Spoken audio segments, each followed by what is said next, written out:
Gálatas, capítulo 5, verso 16 até o verso 25, tá bom? Vamos ler juntos. Ei. Essa série chamada Finalmente Livres. Um poderoso evangelho para corações aprisionados. Aqui nessa carta nós estamos vendo como Paulo articula uma verdade. Esse apóstolo escreveu essa carta para uma série de igrejas pequenas, muito menores que essa aqui, que ficavam nessa região chamada região da Galácia, no antigo Império Greco-Romano. E ele escreveu essa carta. E ele está articulando a seguinte ideia que ainda serve de lição para nós. Existem muitas propostas no mundo que você pode adotar na sua vida para te dar direção, esperança, princípios e poder para libertar você de tudo que impeça você. Mas só existe uma única verdade, uma única boa notícia, chamada o Evangelho de Jesus, as boas novas de Jesus.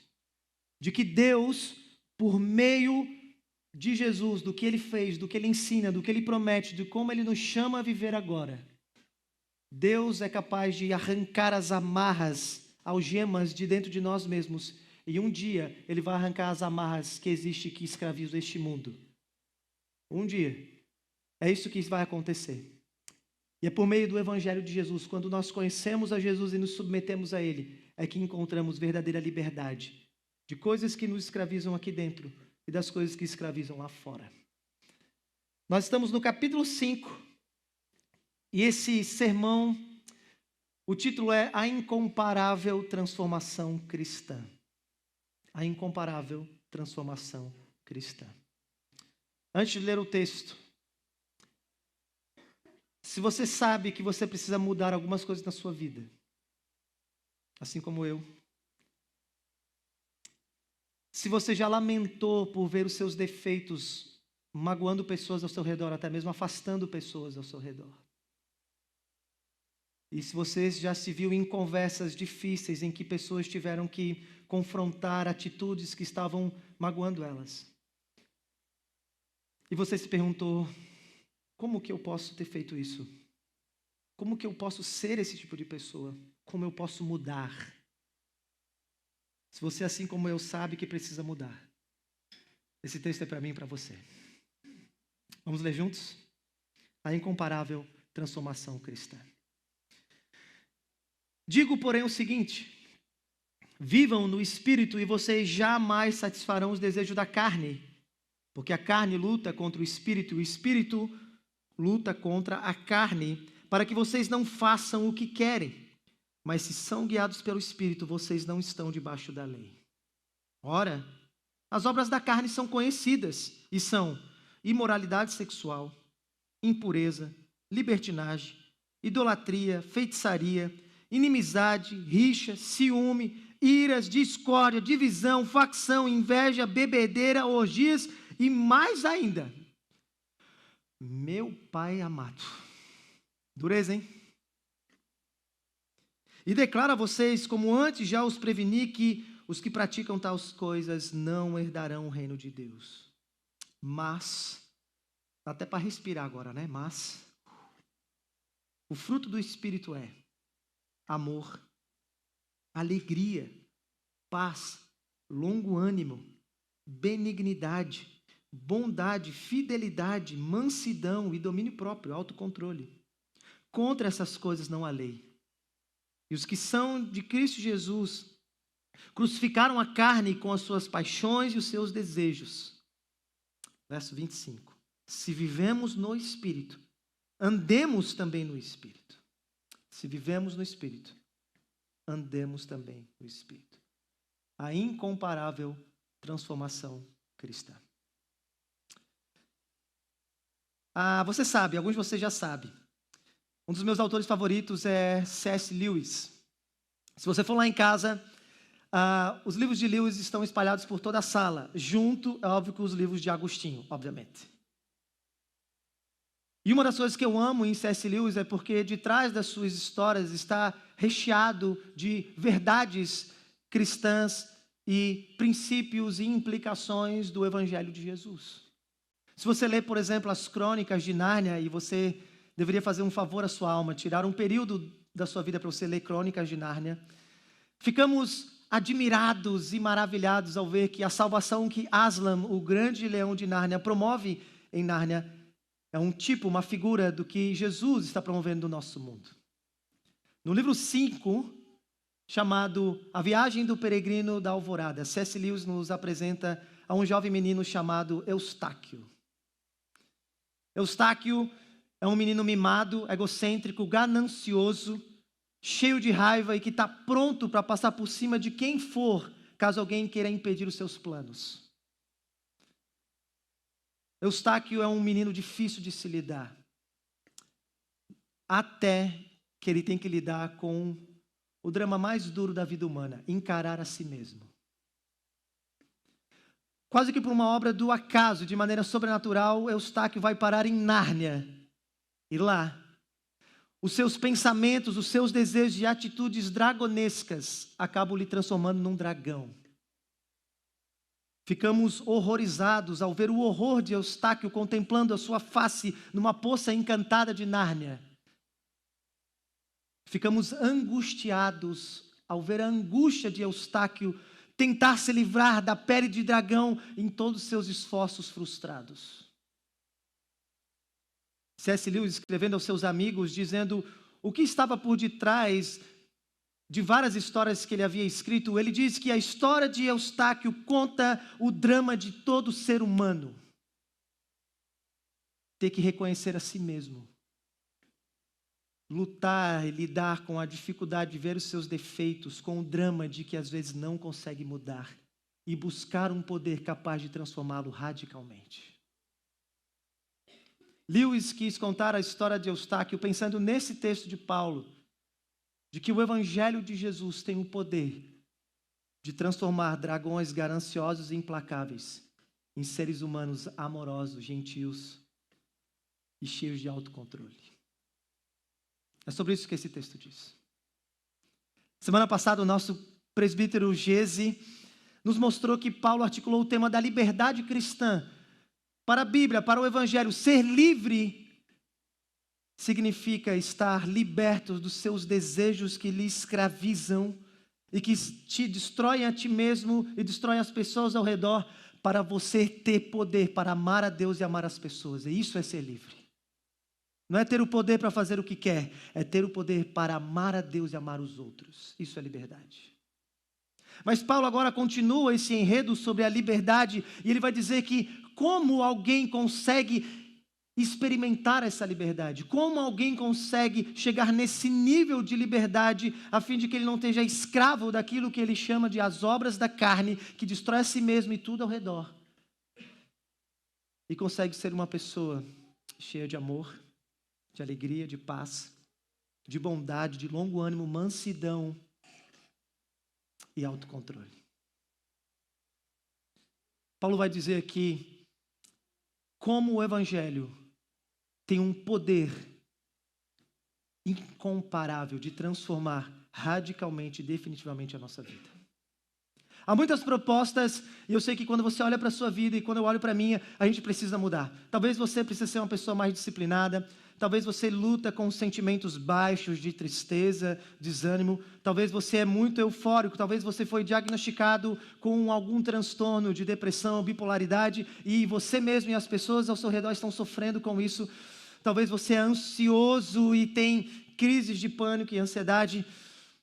Talvez você tenha algumas heranças e traumas da sua família, do ambiente onde você nasceu, e por isso você tem alguns comportamentos. Talvez há muita coisa na sua história e você tem buscado em vários lugares, tentado mudar, porque o seu trabalho está sendo prejudicado. As pessoas ao redor estão sendo prejudicadas, você mesmo está se prejudicando. E há muitas propostas na nossa cidade, na nossa cultura, que prometem a gente mudanças, e algumas delas podem nos ajudar, e eu espero que você esteja procurando ajuda mesmo. Mas nessa manhã eu quero que você saiba que o que a gente vai refletir é como o Evangelho de Cristo Jesus e o poder do Espírito de Deus pode nos transformar de verdade. Essa transformação não é instantânea. É um processo longo. Mas quando a gente olha para trás, a gente pode dizer, como um grande homem de Deus, eu ainda não sou o que eu deveria ser, mas uma coisa eu sei, eu já não sou mais o mesmo. Eu não sou o que eu ainda deveria ser, mas uma coisa eu sei, eu não sou mais o mesmo. Eu espero que você seja encorajado nessa manhã por esse texto. Pode ser? Então eu peço para que você me dê os seus ouvidos alguns minutos, tá? Como eu sempre tenho tentado, eu vou tentar ser rápido. Tá bom? Para você ter um gostinho para você voltar semana que vem. Tá bom? Pode ser assim? A ideia desse texto, como se fosse uma manchete que Paulo quer que a gente veja, é: experimentamos uma transformação do nosso caráter à semelhança de Jesus. Essa incomparável transformação a gente experimenta à medida que a gente luta contra nós mesmos. Eu repito, experimentamos uma transformação vinda da parte de Deus, radical, definitiva, progressiva, nos mudando a imagem de Jesus, à medida que lutamos contra quem, gente? Nós mesmos.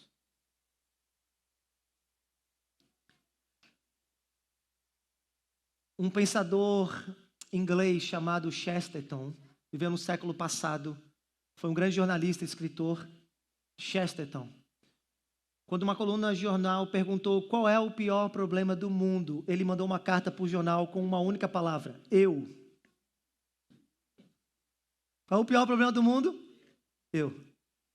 Alguém que tinha uma consciência de que a luta não acontecia lá fora, acontecia no campo de batalha do seu próprio coração. Vamos ver isso? Como Paulo articula isso? Como uma pessoa muda? Como uma mudança incomparável acontece na vida de uma pessoa? O que a gente precisa entender, que os Gálatas precisavam entender? Primeiro, a natureza da transformação cristã. É isso que ele diz do verso 16 ao verso 18. Segundo, qual é o padrão da transformação cristã? No que Deus está transformando você? E terceiro, o processo. Verso 24 e 25.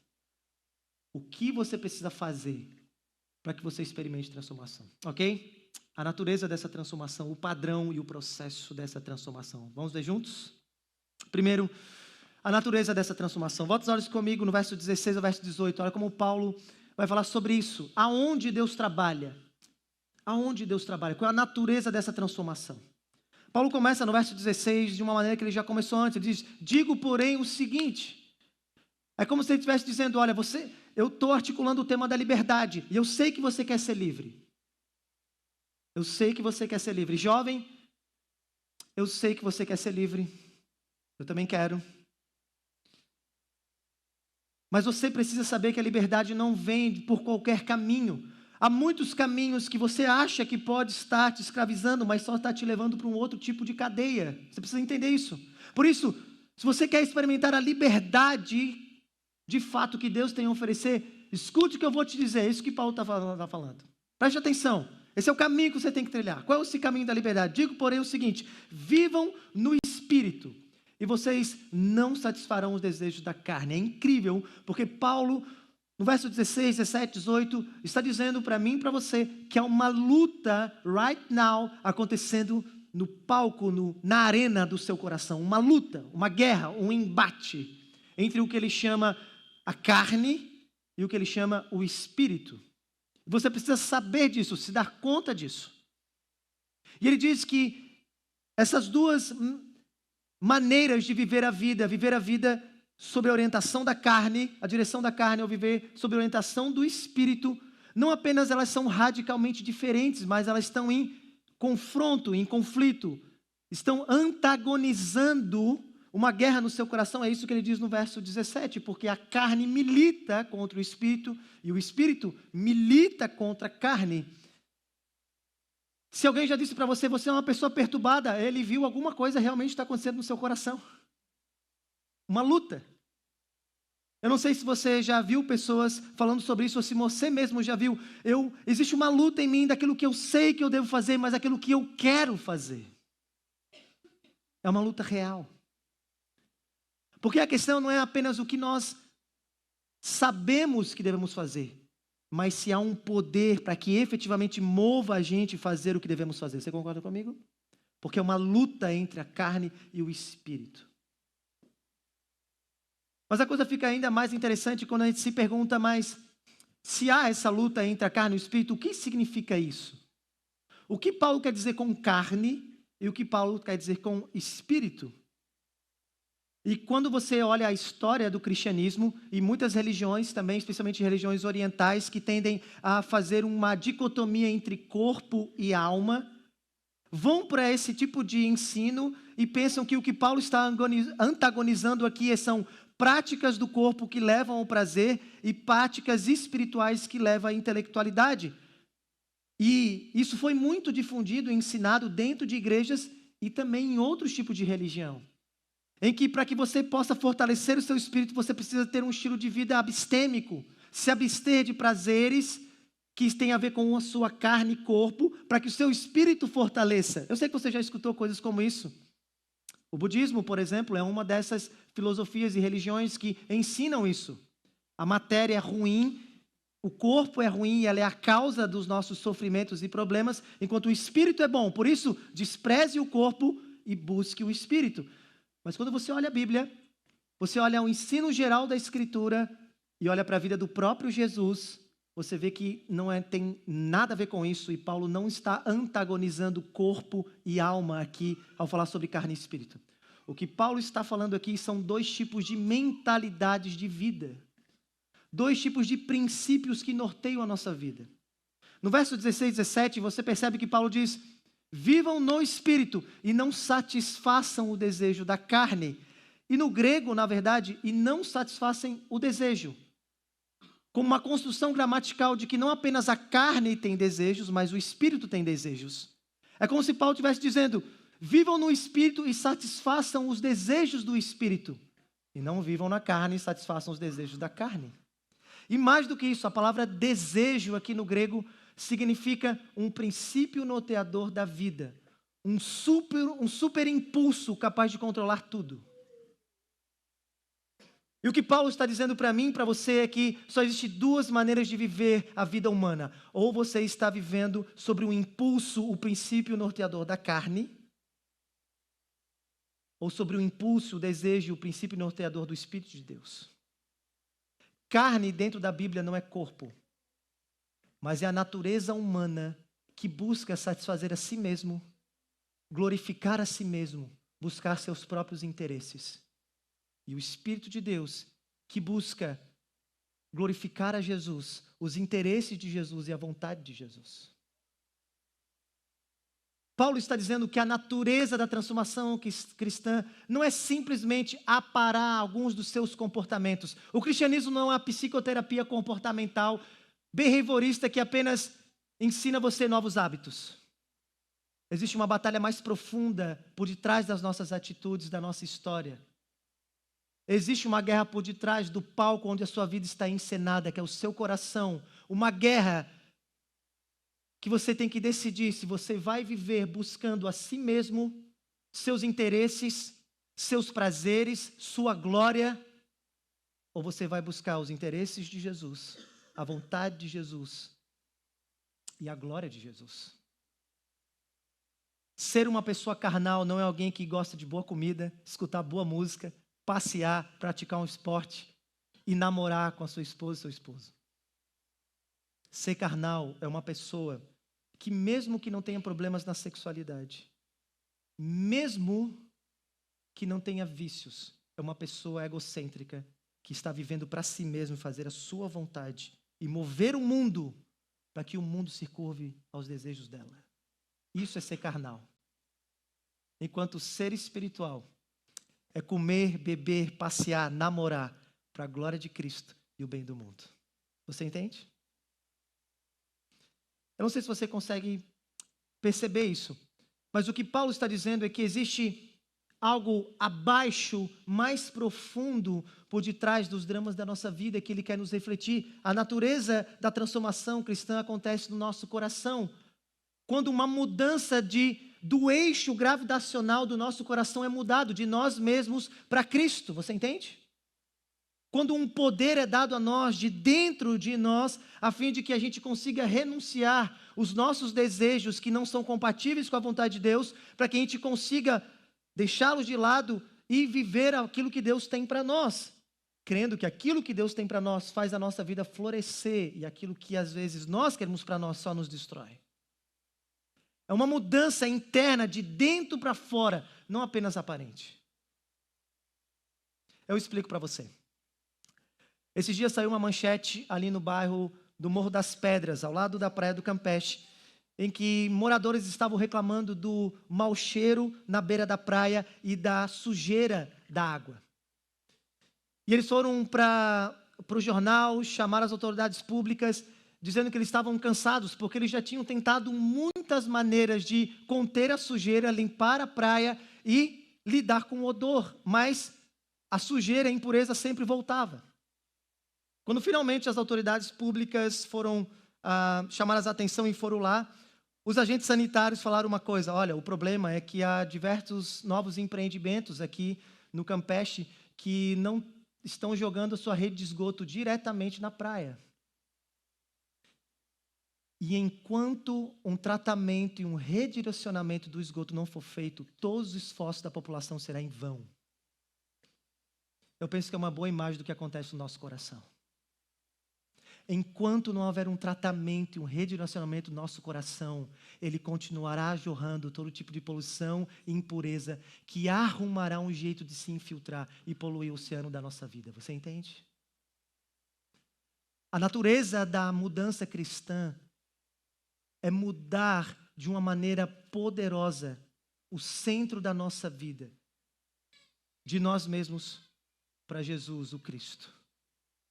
Mudar a fonte do nosso coração, que ao invés de expelir impurezas e lixo, começa então a ser tratado, purificado, a fim de que a gente expele as virtudes da própria pessoa de Cristo Jesus. Você entende? É isso. Essa é a natureza da transformação cristã.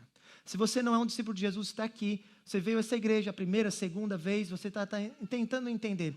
Eu sei que você sabe, que você olha para a sua vida, assim como eu olho também, e você pensa que você precisa mudar. Talvez você é uma pessoa que luta com a preguiça e com a procrastinação, e você olha para você mesmo e você precisa ser uma pessoa mais disciplinada. Talvez você lida com sentimentos de insegurança, de menos-valia, e você luta com tristeza e até mesmo com depressão. Talvez você olhe para a sua vida e você diz: olha, eu preciso ser uma pessoa mais com mais desenvoltura para eu ser mais produtivo, e está tudo bem, e há muitas ferramentas no mundo capazes de te ajudar. Mas se você não é um seguidor de Cristo está aqui, o que eu quero chamar a atenção de você nesse primeiro ponto é você considerar que talvez você tenha uma necessidade maior do que você acha que tem. Sua e a minha necessidade não é apenas mudar alguns comportamentos e adotar novos hábitos saudáveis para aperfeiçoar a sua vida. A sua e a minha necessidade é mudar a própria estrutura do nosso pensamento e do nosso coração.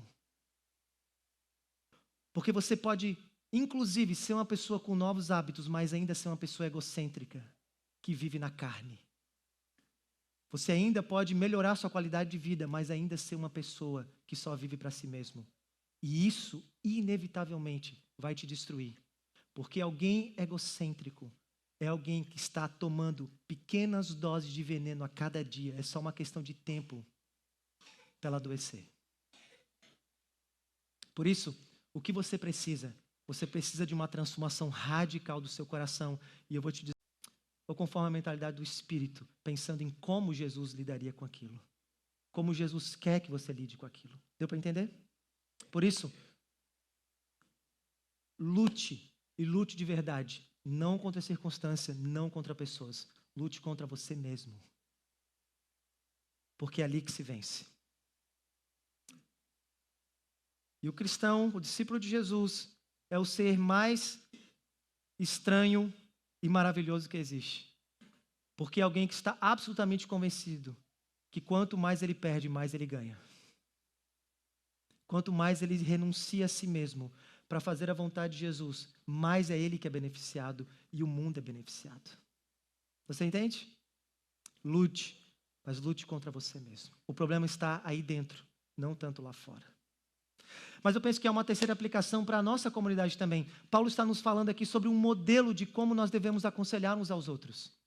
Paulo está vendo que a igreja da Galácia está metida em muitas brigas, discussões, vendo pessoas com vários tipos de vícios que ele vai listar daqui a pouco, mas antes de falar para elas as atitudes que elas estão tendo, Paulo está levando elas a refletirem o que está por detrás dos desejos dela, o que está por detrás dos comportamentos dela. E Paulo está nos dando um modelo de como nós devemos ajudar uns aos outros. Eu sei que você tem amigos que você precisa ajudar. Eu sei que você tem familiares que você precisa ajudar. E eu sei que na vida de igreja nós precisamos ajudar uns aos outros, não é? Mas antes de você simplesmente achar que o problema dela é apenas uma mudança de comportamento, saiba que a mudança de comportamento não virá se uma mudança de coração não virá. Ninguém muda simplesmente porque entendeu o que deveria fazer. A pessoa muda não apenas entendeu o que tem que fazer, mas por que deveria fazer. É na base dos motivos, do impulso, do que está lá por detrás daquele comportamento que nós temos que chegar. E quando nós conseguimos chegar lá, assim nós vamos conseguir nos ajudar de verdade. Por isso eu quero que você saiba que o problema do seu filho não é simplesmente preguiça. O problema é que ele ama mais os seus prazeres do que a responsabilidade. E você precisa ensiná-lo a amadurecer, a fim de que ele ame ser um adulto. Você entende? O problema da sua amiga talvez não é simplesmente que ela é uma pessoa frágil e depressiva. Talvez é porque ela perdeu algo que ela centralizou no seu coração mais do que Cristo. Ela precisa se amar mais Cristo do que aquilo que ela perdeu. Você entende? Enquanto nós não chegarmos lá no fundo, mudanças não acontecem. É como a praia do Morro das Pedras. Muita tentativa, muito esforço, mas no final o cheiro volta, a beira está suja. E a gente fica se perguntando, como fazer isso, meu Deus? Paulo está nos dando um modelo. Nossos problemas sempre são: nós estamos guiando a nossa vida com base na carne em nós mesmos? Ou estamos guiando a vida com base naquilo que Jesus, glorificando a Jesus, os interesses de Jesus? Precisamos aprender a nos aconselhar uns aos outros dessa maneira também. Vocês estão comigo? Paulo está falando sobre a incomparável transformação cristã. E ele nos disse qual é a natureza dessa transformação. Mas agora ele dá um passo a mais. Ele fala sobre o padrão dessa transformação. Olha comigo a partir do verso 19. Paulo cria duas listas. A lista do que ele chama as obras da carne e a lista do que ele chama o fruto do Espírito. E é muito doido essas duas listas. Porque o que Paulo está dizendo é o seguinte: olha, vivam no Espírito e não vivam na carne. Mas eu quero mostrar para vocês quais são os resultados, seja qual caminho você está decidindo. Qual é a consequência de viver na carne? São essas obras. Qual é a consequência de viver no Espírito? É esse fruto. E Paulo está querendo criar um padrão para que você veja e você se pergunte: quem você quer se tornar de verdade? Quem você quer se tornar de verdade?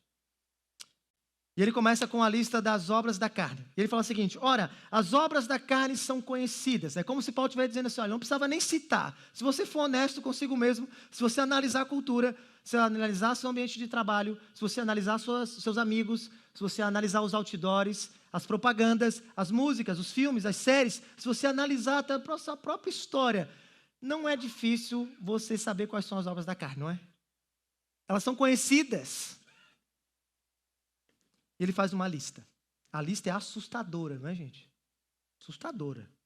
Imoralidade, impureza, libertinagem, idolatria, feitiçaria, inimizade, rixa, ciúme, ira, discórdia, divisão, facção, inveja, bebedeira, orgia e coisas mais. E aí vai. E é muito interessante porque John Stott, comentando esse texto, ele organiza essa parte para a gente. Ele diz: pense em 3 aspectos das obras da carne que Paulo está listando. Primeiro, Paulo quer que você veja que as obras da carne corrompem a totalidade da vida humana. É isso que ele está mostrando. Se você olhar, existem 4 áreas que Paulo alistou aqui, que são áreas centrais da vida humana: sexualidade, religião, relacionamentos e vida pessoal, seus próprios hobbies. Ele está dizendo, alguém vivendo sob o princípio de buscar seus próprios interesses de maneira egoísta e gananciosa, é isso que vai acontecer. Ela vai corromper a totalidade da sua vida. As áreas da sua vida vão ser manchadas e poluídas. Porque é isso que a carne faz. Ela distorce. Mas, em segundo lugar, Paulo chama a nossa atenção de que o problema não está nessas coisas em si. O problema é que a obra da carne pega uma coisa boa e corrompe para uma coisa ruim. Pense nisso, o problema não é o sexo, o problema não é a religião, o problema não é os relacionamentos e nem você ter hobbies. O problema é que um coração que está vivendo com base em si mesmo vai corromper coisas boas que Deus fez, destruí-las e deformá-las. Pense comigo, o sexo é algo bom, maravilhoso, criado por Deus. Uma coisa linda que expressa aquilo que Ele mesmo fez por nós, se entregando sem reservas. E quando duas pessoas estão numa aliança de casamento, se entregando mutuamente, buscando o prazer do outro, é isso que Deus fez, se entregou livremente para o nosso bem. O sexo é bom. Pensa que a religião é maravilhosa. É a maneira pela qual nós encontramos o nosso Criador e encontramos o nosso propósito de vida, porque entendemos a razão do porquê fomos criados. A religião é maravilhosa. Pensa nos relacionamentos, amizade, trabalho, família, vizinhança, cidadania, são coisas maravilhosas. Ninguém vive sem amigos, ninguém vive sem família. São coisas boas. Pense em hobbies pessoais, pegar onda, jogar futebol, passear, ver lugares incríveis, comer uma boa comida, beber uma boa bebida, vestir uma boa roupa. São coisas boas, maravilhosas que Deus fez para o nosso deleite, o deleite dele. O problema é que alguém vivendo na carne, buscando seus próprios interesses, é capaz de pegar coisas belas e maravilhosas que Deus fez e corrompê-las e distorcê-las. Do sexo maravilhoso para a libertinagem e impureza. Da religião perfeita, centrada em Jesus, para a idolatria, falsos deuses e feitiçaria, tentar manipular Deus para si mesmo. Dos relacionamentos de amizade, família, trabalho e vizinhança, de vínculos firmes, ira, discórdia, facção, partido, inveja. Dos hobbies pessoais como beber e comer, passear, bebedeira e orgia, que não tem a conotação sexual, mas significa uma pessoa que não tem controle e é viciada. Videogame, dinheiro, pessoa descontrolada, vício de dinheiro, vício de jogo, vício de compras. Você entende? É isso que a obra da carne faz. Ela corrompe a totalidade da vida. Ela distorce coisas boas de Deus. Mas também sabe o que ela faz? Elas são autodestrutivas. Pense mais uma vez sobre as obras da carne. Você acha realmente que alguém que está vivendo em libertinagem, impureza e imoralidade sexual, de verdade está aproveitando o melhor do sexo? Não está.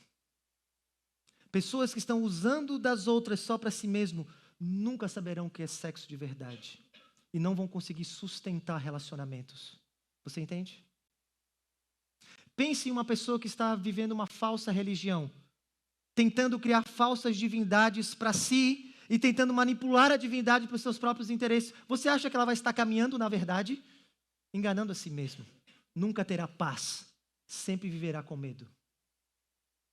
Pense em uma pessoa que está vivendo com base em si mesma, nos seus próprios interesses. Ela vai ter amizades verdadeiras?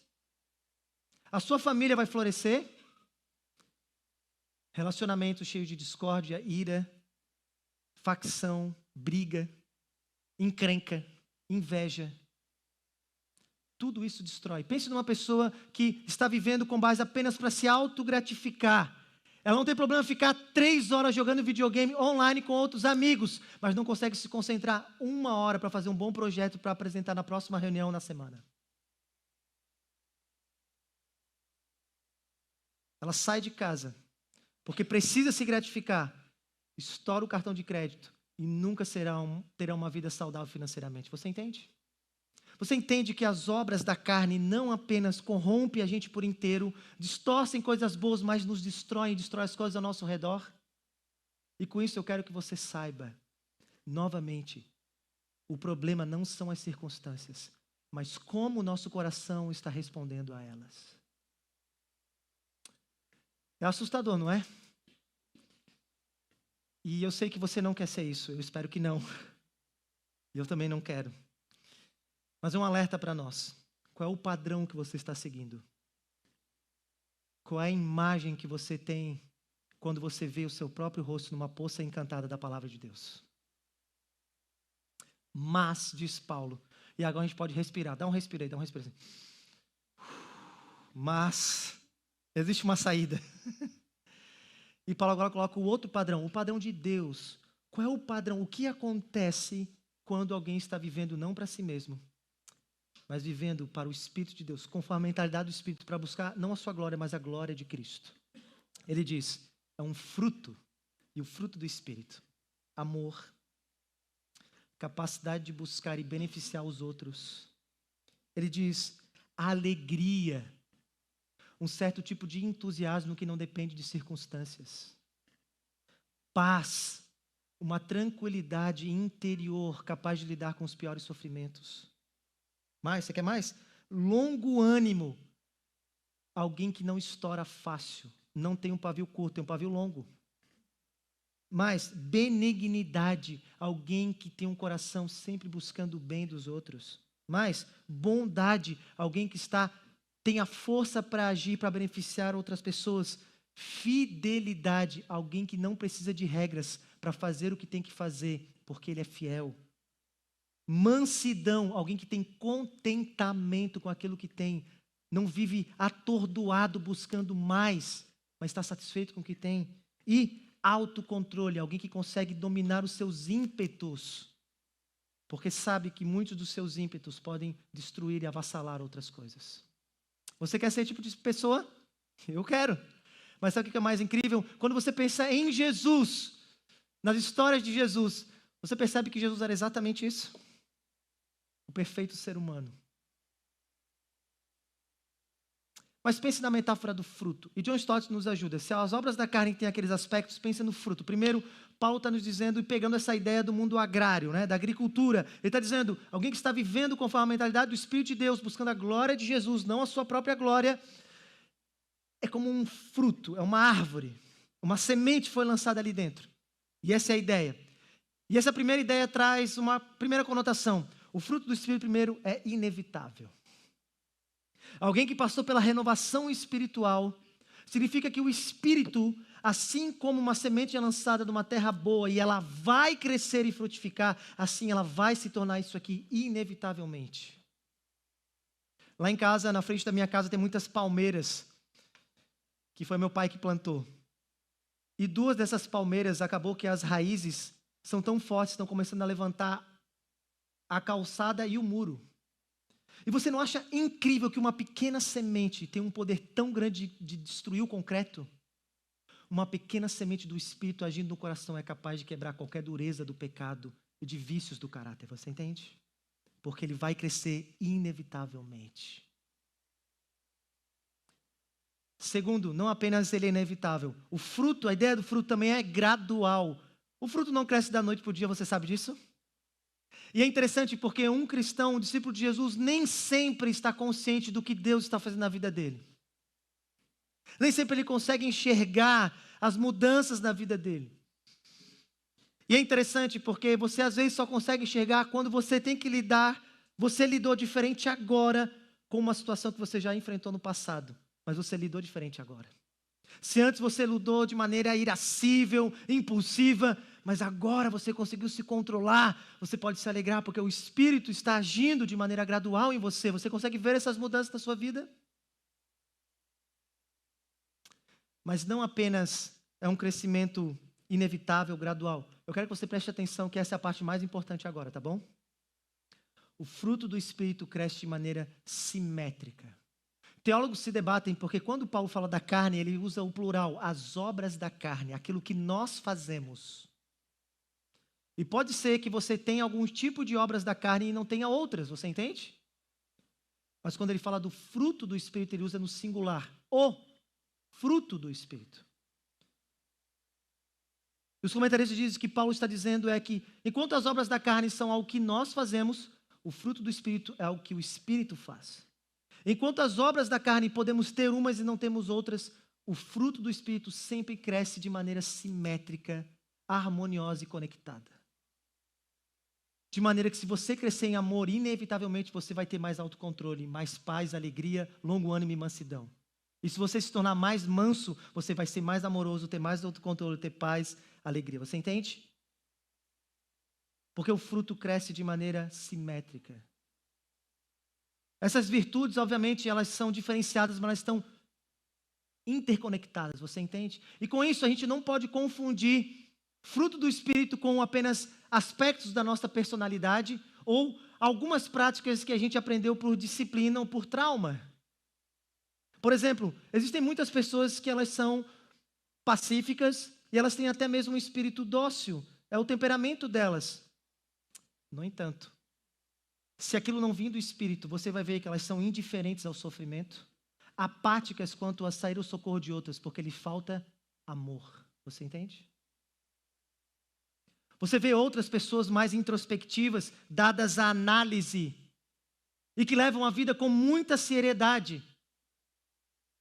Mas se isso não for vindo o fruto do Espírito, se isso não vem do Espírito, você verá que elas podem ser pessoas totalmente descontroladas, irascíveis e implacáveis em detonar os erros dos outros.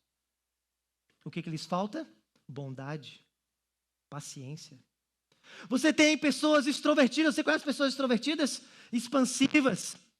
Elas são pessoas que fazem amigos fáceis, não é? E parecem ser muito boa gente. No entanto, se isso não vem do Espírito, elas não terão a fidelidade necessária para manter suas amizades e aprofundá-las.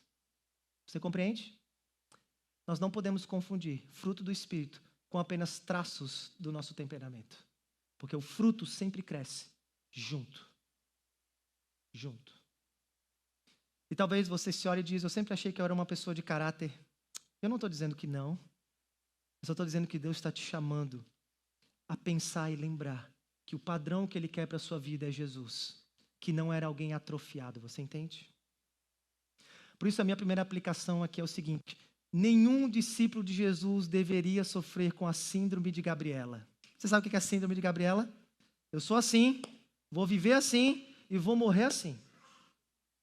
Isso não existe, essa não é uma linguagem para nós. Para um discípulo de Cristo eu nasci assim, pecador desgraçado. Eu lutei a minha vida inteira com vícios. Mas o Espírito de Deus está agindo como uma semente. E eu creio que um dia eu serei como uma árvore frondosa como Jesus foi. Eu quero mudar. Eu quero mudar. Que áreas da sua vida você precisa mudar? Que aspecto do fruto do Espírito você precisa orar e pedir para que Deus faça e se antenar mais? Você entende? Para nós cremos que pessoas podem mudar. Nós cremos que nós podemos mudar. Por isso que não importa que você já passou daquela idade em que você tem preferência nos lugares públicos, se é que você me entende, você já passou dessa idade. E você olha e diz, não, olha, não tem jeito, eu sou assim, não vou mudar. Eu fui criado assim. Você já viu coisas como isso? Eu fui criado assim.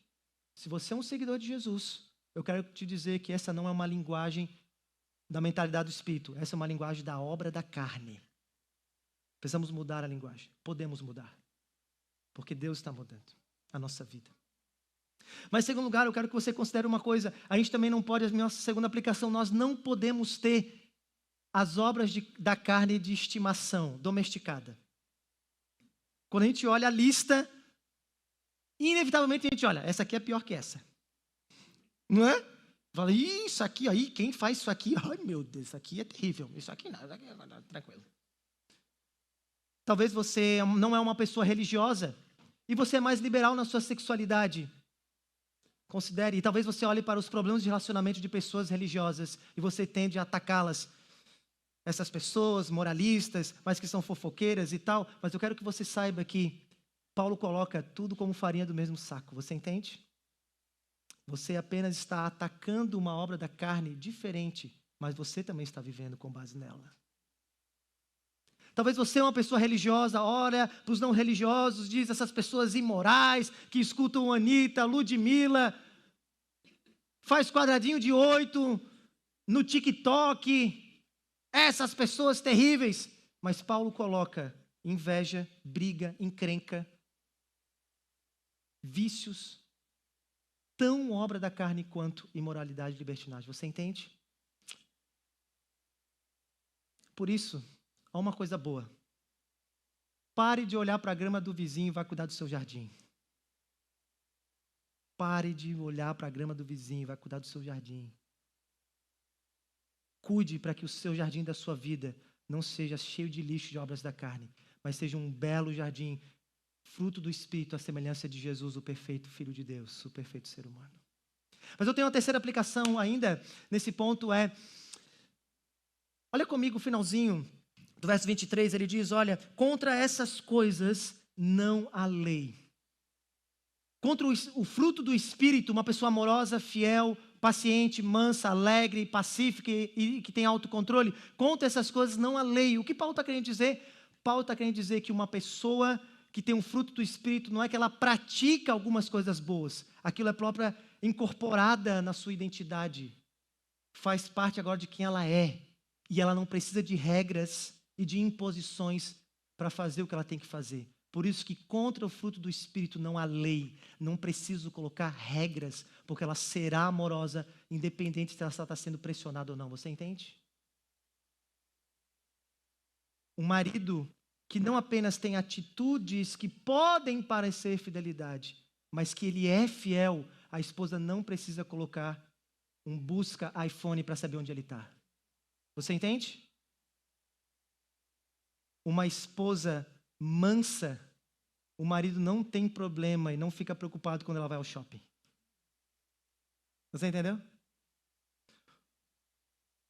Um trabalhador bondoso, o empregado, o patrão não precisa baixar uma diretriz da empresa para descrever quais são as atribuições dele. Você consegue entender? Eu quero que você entenda que a minha aplicação isso é o que o mundo precisa. Pessoas cheias do fruto do Espírito.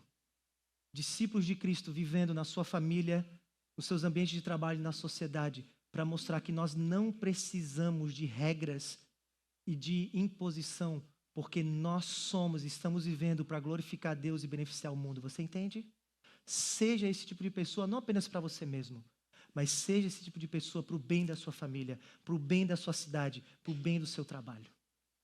É esse tipo de coisa que nós precisamos ser. É esse tipo de coisa que Deus está fazendo em nós. Se você se pergunta o que Deus está fazendo em mim, Deus está fazendo exatamente isso. Fazendo o fruto do Espírito florescer na sua vida. Você entende? Paulo está falando para a gente sobre a incomparável transformação cristã. É incomparável, não é? Ele falou sobre a natureza dessa transformação, o padrão. Deixa eu terminar agora o processo dessa transformação. Olha comigo uma última vez, verso 24 e 25. Eu vou pegar um golinho d'água, tá bom? Secou o negócio aqui. Ele diz, e os que são de Cristo Jesus crucificaram a carne com as suas paixões e os seus desejos. Portanto, se vivemos no Espírito, andemos também no Espírito. Paulo está dizendo, qual tipo de pessoa você quer se tornar? Quem você é? Existe agora um processo em que isso acontece. E o processo que Paulo chama é de crucificação. Existem algumas expressões na Bíblia que a gente passa despercebido, não é? Existem expressões que a gente, às vezes, até já está habituado a escutar. Eu não sei o que você pensa nessa imagem, mas Paulo está dizendo, você quer ter a sua vida transformada, então tá bom, você precisa passar um processo de crucificação. O que você entende? Você sabe o que é se crucificar? Crucificar a si mesmo? É isso que Paulo está dizendo. Paulo está dizendo, um dia, quando nós entregamos a nossa vida a Cristo, nós crucificamos as nossas mentalidades, as nossas crenças, nós matamos. A ideia da crucificação é tirada do mundo antigo, uma sentença de morte, alguém que é conduzido para morrer numa cruz. E Paulo está dizendo, é isso que acontece no processo de transformação, é um processo de morte e ressurreição, de morrer para as suas paixões, para si mesmo e viver para as vontades do Espírito. E o que Paulo está dizendo é que não apenas isso aconteceu uma única vez. Sim, a conversão é um ato, uma decisão que tomamos, uma mudança que fazemos. Mas esse mesmo padrão continua na nossa vida ainda hoje, de morrermos para nós mesmos e renascermos para Deus, você entende? Por isso que a vida com Jesus não é uma vida somente de uma subida de uma montanha, onde existem pessoas mais atrás e pessoas mais na frente. Essa não é a imagem. A imagem é uma imagem de patíbulo, de via crucis. onde todos juntos estamos aprendendo a continuar renunciando às nossas vontades, matar a nós mesmos, para que a vontade de Deus floresça na nossa vida.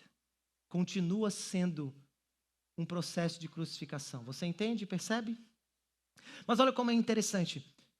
Paulo está dizendo que o que acontece no nosso coração é quando nós estamos buscando a nossa própria glória, quando nós estamos buscando amar coisas mais do que Jesus, quando mais coisas se tornam mais atraentes e mais desejáveis do que Jesus na nossa vida. Precisamos morrer para isso, para que, enfim, que o Espírito nos mostre quanto Jesus é desejável, o quanto a vontade dele é perfeita. E o processo de crucificação que eu quero que você entenda é sempre um processo de fé. Como, pastor? No fundo, nós sempre estamos lidando com um drama. O que será melhor para mim? A minha vontade ou a vontade de Jesus? Você percebe que é uma questão de acreditar e confiar? Quando você estiver seguindo as obras da carne, é porque você passou a acreditar e confiar que aquilo vai fazer a sua vida florescer, aquilo vai te beneficiar, aquilo vai te agradar e satisfazer. E você desprezou aquilo que Deus tem te prometido para você. Você entendeu? Por isso que o processo de crucificação é um processo de saber quem será mais belo no seu coração, quem será mais atraente ao seu coração, quem vai conseguir conquistar a sua confiança. As coisas que você quer e que o mundo promete, ou o que Jesus quer e o que ele promete. Porque o nosso problema é sempre, nós inevitavelmente sempre estamos buscando coisas que passamos a acreditar que irão nos satisfazer. O problema é quando nós não acreditamos que Jesus pode nos satisfazer. A vontade dele pode nos satisfazer. E passamos a acreditar que a nossa vontade vai nos satisfazer. E não queremos renunciar e crucificar isso. É uma crise de fé. Eu explico para você. Final do ano passado, estava batendo quase 2 anos de igreja e eu me vi em uma situação bem perigosa. Meu peso tinha subido bastante quilos e eu tinha criado um hábito de quase todo dia comer um cheeseburger com batata e milho do Cão Peste, que é um lugar dos infernos que fica lá no Pequeno Príncipe. Fandangos, Coca Zero, porque também eu preciso ser saudável, Coca Zero e chocolate Hershey's, a linha Premium, sacou? Era quase a trindade do mal esse negócio, cara. Todo dia eu voltava comendo isso. Chegava em casa, não queria conversar com a minha esposa nem meus filhos, mas apenas consumir entretenimento no YouTube, vídeo de videocassetada. Ficar consumindo aquilo. Eu me vi sendo impaciente. Meus filhos começaram a ser um estorvo para mim. E os pedidos deles, os pedidos para brincar, os pedidos para estar com eles eram vistos como estorvo para mim. Eu estava sendo grosseiro, ríspido, magoei minha esposa, magoei meus filhos. Tudo isso estava acontecendo porque não apenas eu estava cansado, mas com o crescimento da igreja, as cobranças e críticas pelas falhas aumentam também. E quando eu vi com toda essa pressão, eu me vi com várias obras da carne. A minha vida expressando obras da carne. Minha esposa, um dia de noite, botou as crianças para dormir e disse: a gente precisa conversar.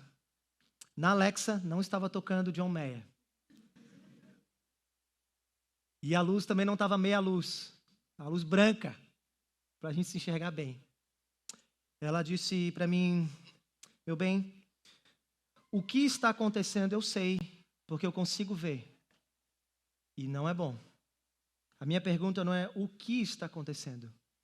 Eu consigo ver suas atitudes, seu comportamento, e que você está caminhando para romper com coisas muito importantes. A questão não é o que você está fazendo, mas o porquê você está fazendo isso. A minha pergunta para você não é falar para você os seus comportamentos porque você sabe o que você está fazendo, mas o que está passando no seu coração que está levando você a essas coisas. Foi uma conversa longa. com algumas lágrimas, mas eu percebi que o meu problema é que no meu coração eu passei a acreditar que eu merecia respeito, admiração dos membros da igreja por todo o esforço que eu tenho feito para essa igreja. E que quando eu não estava sendo retribuído como eu achei que eu deveria, eu comecei a buscar caminhos para que de alguma maneira eu tivesse merecimento e gratificação. E a minha esposa me ajudou a entender que esse era o meu coração. O meu problema não era a igreja. A igreja sempre será a igreja. As cobranças sempre virão e as críticas sempre virão. O problema é que quando a igreja passa a ser mais atraente, mais bela do que o próprio Jesus, uma coisa boa se corrompe numa coisa ruim e obras da carne aparecem. Você entende? Naquele dia, eu não precisava mudar de igreja. Eu não precisava ligar para os membros que estavam me criticando e me cobrando. Naquele dia, eu não precisava de outra coisa a não ser reconhecer que eu precisava, pelo Espírito, ter um vislumbre que Jesus é muito mais belo, que seu amor é muito mais satisfatório do que qualquer amor que qualquer pessoa pode me dar. Eu precisava reconhecer que eu precisava de Jesus novamente. Qual é o processo de mudança real? Quando nós crucificamos o nosso desejo de querer glória para nós mesmos, morremos e vemos em Jesus tudo o que nós precisamos. E como nele nós temos tudo o que nós precisamos. Você entende? Depois que eu fiz esse processo, sabe o que foi incrível? As críticas pararam, as cobranças também. Eu voltei a ter alegria na igreja e me dedicar. Ainda passo com um certo tipo de tentação naquele inferninho que tem na Pequeno Príncipe. Ainda vejo filmes, mas consigo lutar um pouco mais com os vícios da carne, você entende? É disso que nós precisamos. Que o Espírito, como um holofote, nos lembre que nós não somos o centro do palco do mundo, mas Jesus é e Ele merece. E quando Ele está nos holofotes do nosso coração, a vida floresce. Porque nele temos tudo o que precisamos. Nele você tem tudo o que você precisa. Em Jesus. Na beleza de quem Ele é. No amor de que Ele oferece. Nos seus ensinos e instruções maravilhosos que não nos destrói. Muito pelo contrário, mata o nosso ego, mas faz a gente a vida florescer. Porque quando estamos perdendo, estamos ganhando. Quando estamos morrendo para nós mesmos, é aí que estamos aprendendo a viver e viver para Ele. Amém, gente? Minha aplicação, você precisa de uma igreja e você precisa de pessoas, não é? Paulo teve que fazer isso com os Gálatas, não teve? A minha esposa teve que fazer isso comigo, não teve? Existe alguém na sua vida que pode fazer isso com você? Você tem alguém que pode fazer isso por você? Que tal você sair daqui hoje e procurar uma pessoa e dizer: eu quero pedir para que você me ajude a caminhar no processo do fruto do Espírito. Eu quero te dar liberdade para você ter conversas difíceis comigo. Você precisa de pessoas assim. Deus já está colocando e quer colocar pessoas assim, porque nós não conseguimos enxergar às vezes, você entende? E por isso que mudanças não acontecem, porque a gente precisa de outras pessoas, você precisa de amigos, você precisa de um pastor, você precisa de uma igreja. Eu não sei se você percebeu, mas o que eu tentei fazer em todo esse sermão foi tentar levar você a se convencer a olhar para dentro do seu coração, não é? Por isso, valorize a igreja, gente. Valorize a igreja. A igreja é um instrumento de Deus para ajudar você nesse processo de transformação. Quando você vem ao culto, não é simplesmente cumprir um formalismo bobo de uma religião que você herdou. Não, porque nessa comunidade, quando as músicas estão sendo cantadas, quando as orações estão sendo entoadas, quando o pastor se preparou durante a semana e conseguiu pregar um bom sermão, ali o Espírito de Deus está ajudando você a passar por esse processo de crucificar a si mesmo, morrer, a fim de que você renasça para Deus. Não pense que vir ao culto é uma coisa só que você precisa bater uma meta porque você se habituou. É uma questão de necessidade. É uma questão de sabedoria. Porque Deus está te dando uma igreja. Deus está te dando pessoas. Se abra para isso. Valorize a igreja local. Valorize bons amigos e tenha pessoas que você possa caminhar lado a lado. Amém, gente? Amém. Concluí, tá bom? Demorou mais do que eu esperava, mas eu vou concluir agora, tá?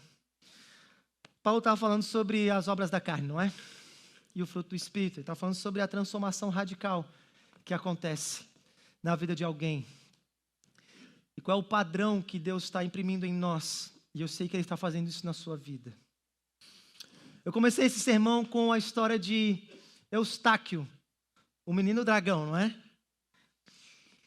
A história é linda, depois você pode ler. Eustáquio, de maneira sobrenatural, volta a ser menino. Edmundo, Lúcia, Pedro e Susana encontram ele e perguntam para Eustáquio: o que aconteceu? Como foi que a magia e o encanto se desfez? Ele diz: eu não vou contar a vocês como me tornei dragão, mas vou contar a vocês como deixei de ser. Um dia de noite, e era a noite mais escura que eu já tinha visto, vi aproximando de mim como se fosse um leão. A lua não estava dando o seu brilho naquela noite, mas por onde o leão passava, é como se o próprio luar iluminava os seus passos. Ele olhou diretamente nos meus olhos. E eu quero que você entenda, eu como um dragão poderia facilmente abater aquele leão, mas naquele dia tive medo. Não medo de que ele faria alguma coisa má contra mim, medo de quem ele era, da sua presença, se é que você me entende. Enquanto o leão me olhava, eu tive a certeza que ele me via um menino por dentro da pele do dragão, e eu não tive coragem de olhar nos olhos. Eu desviei o olhar e eu só ouvi a sua voz, e eu não sei como que um leão falou comigo, mas ele apenas me disse: tira a roupa. E na hora eu pensei: como eu vou arrancar essa pele? E eu tentei com tudo que eu podia me desescamar, e a dor era insuportável. Mas o pior de tudo é que depois de arrancar muitas peles e escamas, eu ficava mais desesperado, porque quando eu olhava, a pele de dragão ainda estava lá. Então ele me disse: só confia em mim. As garras dele se aproximaram de mim, e o primeiro golpe que ele deu, eu não consigo descrever a dor que senti. É como se estivesse penetrando cada camada, indo no cerne de quem eu era. Mas depois daquela dor, foi como se houvesse um alívio, como alguém que sofre com um espinho, mas depois sente a alegria de ver que o espinho saiu. Ele me pegou nos seus braços e me lançou dentro das águas encantadas. Lá, a dor de sentir que a minha pele estava se desfazendo, mas ao mesmo tempo o alívio de perceber que as garras e as escamas estavam se transformando em pele, osso e mão de gente comum novamente. Eu saí daquelas águas e a única coisa que eu pude fazer foi dobrar aos seus pés e agradecê-lo por tamanho amor de transformar um dragão ganancioso e implacável num menino que agora aprende o que é amar. O comentário de Lewis no final desse capítulo é maravilhoso. Ele diz: Edmundo, Susana, Pedro e Lúcia sabiam que ali estavam diante dele Eustáquio, mas não era mais o mesmo menino. Alguma coisa estranha e milagrosa havia acontecido. Ele não era mais o mesmo. Esses somos eu e você, lutando para que essas peles de dragões, esses pensamentos e desejos dragonescos desapareçam. Mas existe um leão poderoso que nos amou profundamente, que é capaz de olhar para dentro de nós, para além da pele de dragão, e nos enxergar lá dentro. E ainda que as suas garras doam, porque esse processo é doloroso, mas de nos transformar radicalmente de uma vez por todas. Amém? Se você quer passar por esse processo, se você quer fazer essa oração, fique de pé onde você está e feche seus olhos. Eu quero orar por você. Vamos orar todos juntos.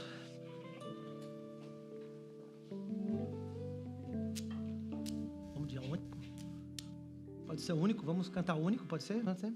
Feche seus olhos, vamos orar. Senhor, obrigado pela Tua palavra. Obrigado, Senhor, por essa história maravilhosa. Obrigado por esses ensinos tão profundos, Senhor. Deus, a oração que eu faço não é apenas por mim, mas é por cada pessoa que está aqui, Senhor. Tu conheces os dramas, a história, o passado, o presente de cada um de nós, porque a nossa vida é como um livro aberto diante de Ti. E eu junto, Senhor, com os meus irmãos e amigos, nós estamos diante da Tua presença e a gente quer agora exercitar um pouco da nossa fé, Senhor. Crer que Tu ouve essa oração. Senhor, tem coisas na nossa vida que precisam mudar, Senhor. Tem atitudes que precisam mudar, Senhor. Ah, Deus, a nossa vida tem obras da carne. E a gente reconhece diante de Ti que somos assim, Senhor.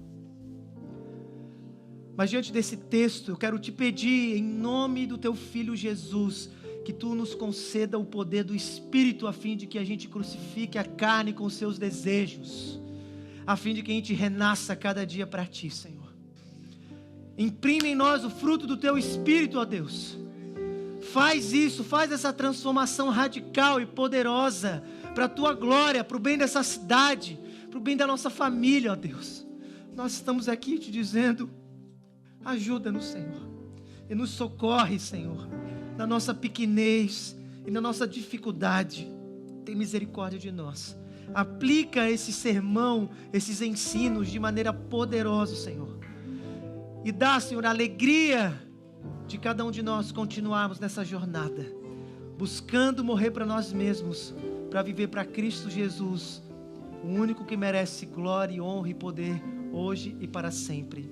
Te pedimos isso no nome dEle. Amém.